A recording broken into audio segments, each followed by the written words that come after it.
भगवद गीता अध्याय 15, जिसे पुरुषोत्तम योग या सर्वोच्च दिव्य व्यक्तित्व को समझने के माध्यम से योग के रूप में भी जाना जाता है, भौतिक अस्तित्व के शाश्वत अविनाशी बरगद के पेड़ और वैराग्य की कुल्हाड़ी का उपयोग करके इसे काटने की विधि का वर्णन करता है।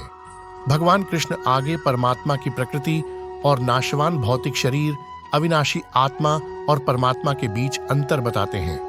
भौतिक अस्तित्व का बरगद का पेड़, श्लोक 1 से 3। कृष्ण भौतिक संसार को एक उल्टे बरगद के पेड़ के रूप में वर्णित करते हैं।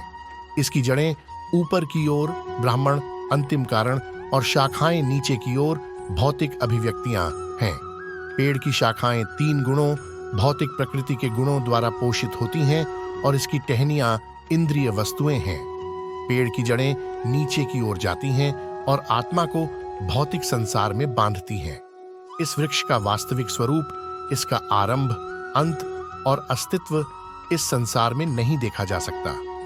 कृष्ण इस वृक्ष को वैराग्य की कुल्हाड़ी से काटने की सलाह देते हैं, जो स्वयं को महसूस करने के लिए भौतिक आसक्तियों से कटने की आवश्यकता का संकेत देता है।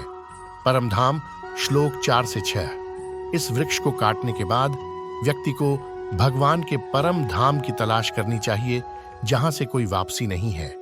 कृष्ण इस परम धाम का वर्णन एक शाश्वत स्थान के रूप में करते हैं, जो सूर्य, चंद्रमा या अग्नि से प्रकाशित नहीं होता है। यह दर्शाता है कि यह स्वयं प्रकाशमान है। अविनाशी आत्मा, श्लोक 7 से 11।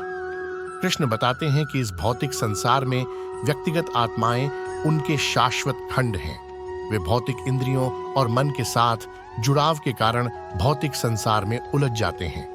भगवान आगे वर्णन करते हैं कि शरीर में आत्मा चलती है, इंद्रियों के विषयों का अनुभव करती है, लेकिन ज्ञान से रहित लोग इसे महसूस नहीं कर सकते हैं। सर्वोच्च दिव्य व्यक्तित्व, श्लोक 12 से 15। कृष्ण बताते हैं कि वह सूर्य, चंद्रमा और अग्नि में प्रकाश का स्रोत है। वह पृथ्वी में प्रवेश करके सभी प्राणियों को जीवन शक्ति प्रदान करता है, रसदार चंद्रमा के रूप में सभी पौधों का पोषण करता है। वह हर शरीर में पाचन की अग्नि है और 4 प्रकार के खाद्य पदार्थों को पचाता है। वह सबके हृदय में निवास करता है और उसी से स्मरण, ज्ञान और विस्मृति आती है। वह वेदों से जानने योग्य है।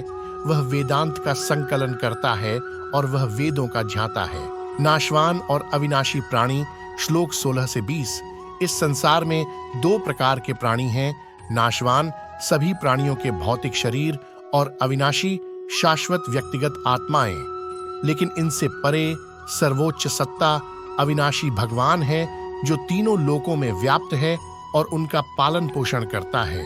उन्हें शाश्वत दिव्य व्यक्तित्व के रूप में जाना जाता है। सर्वोच्च एहसास किया जा सकता है और एक बार एहसास होने के बाद कोई पुनर्जन्म नहीं होता है। सर्वोच्च लक्ष्य, छंद 21 से 26। कृष्ण घोषणा करते हैं कि जो लोग उन्हें सर्वोच्च दिव्य व्यक्तित्व के रूप में जानते हैं, वे बिना किसी संदेह के सब कुछ जानते हैं और वे अपने पूरे अस्तित्व के साथ सभी प्रयासों में संलग्न होते हैं। कृष्ण ने यह कहते हुए निष्कर्ष निकाला कि वैदिक ग्रंथों के इस सबसे गोपनीय हिस्से को समझना है और समझने से व्यक्ति ज्ञान प्राप्त करेगा और इस प्रकार सर्वोच्च लक्ष्य प्राप्त करेगा।